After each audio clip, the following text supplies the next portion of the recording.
কারণকে জয়া বচ্চনের সতর্কবার্তা, কিন্তু কেন? সবাইকে গল্পকথা ইউটিউব চ্যানেলে স্বাগতম। আমাদের চ্যানেলে সাবস্ক্রাইব করেছেন কি? বলিউডের অজানা সব নিউজ আপডেট পেতে সাবস্ক্রাইব লেখার উপর ও বেল বাটনে প্রেস করুন। হার্দিক পান্ডিয়া ও লোকেশ রাহুলের সঙ্গে যা হলো তারপর থেকে রীতিমতো বুঝে শুনে কথা বলছে কারণ জোহরের অতিথিরা। পরিচালক প্রযোজকের কন্ট্রোভার্সিয়াল কাউচে যেই বসে তাকেই কোনো না কোনো সমস্যার সম্মুখীন হতেই হয়।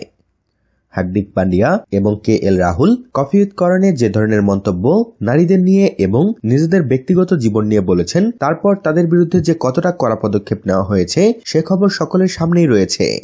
আর এইসব দেখে ভয় পেয়ে গেছেন জয়া বচ্চন। তার জন্যই করণ জোহরকে সরাসরি বারণ করে দিয়েছেন কোনো কন্ট্রোভার্সিয়াল প্রশ্ন যেন না করা হয়। অবশ্য এ বারণ অন্যান্য তারকাদের প্রশ্ন করা থেকে নয়, তার নিজের ছেলে মেয়েকে প্রশ্ন করা থেকে বারণ করেছেন জয়া।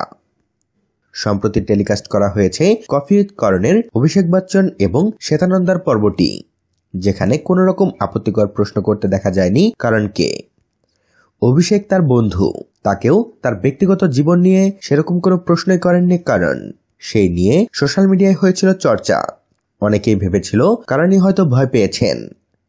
হার্দিক এবং রাহুলের সঙ্গে যা হলো তারপর আর কোনো বিতর্কে যেতে চান না করণ, সে কারণেই এ লাগাম। তবে বি টাউনের অন্দরের খবর আসলে এমন কিছু হয়নি, বরং জয়া বচ্চনই করণকে ব্যক্তিগতভাবে বলে দিয়েছিলেন শ্বেতা এবং অভিষেককে যেন এমন কোনো প্রশ্ন না করা হয় যার জন্য পরবর্তীকালে তাদের মিডিয়া এবং দর্শকরা আক্রমণ করতে পারে। বন্ধুরা, এ বিষয়ে আমার একটি প্রশ্ন আছে, আর সেটি হলো এত বিতর্কের পর এই শোটিতে তারকারা কেন যায়? এ বিষয়ে আপনাদের মতামত জানিয়ে দিন আমাদের কমেন্ট বক্সে। সবশেষে ভিডিওটিতে লাইক ও শেয়ার দিয়ে আমাদের সাথেই থাকুন। ধন্যবাদ।